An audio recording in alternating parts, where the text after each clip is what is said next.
السلام علیکم، بسم اللہ الرحمن الرحیم۔ حضرت عمر بن خطاب رضی اللہ عنہ سے روایت ہے، کہتے ہیں کہ میں نے حضور صلی اللہ علیہ وآلہ وسلم کو فرماتے ہوئے سنا ہے کہ تمہارے پاس اویس بن عامر اپنے جان نثاروں اور چاہنے والوں کے ساتھ آئیں گے، جن کا تعلق یمن کے قبیلے مراد اور قرن سے ہے۔ ان کو برص کی بیماری ہوگی جس سے وہ شفایاب ہو جائیں گے، مگر ان کی بیماری ایک درہم کے بقدر باقی رہ جائے گی۔ وہ اپنی والدہ کی فرمان بردار ہیں۔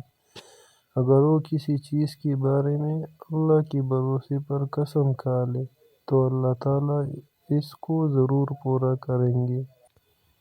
اے عمر، اگر تم ان سے اپنی مغفرت کی دعا کرا سکو تو ضرور کرانے۔ والسلام۔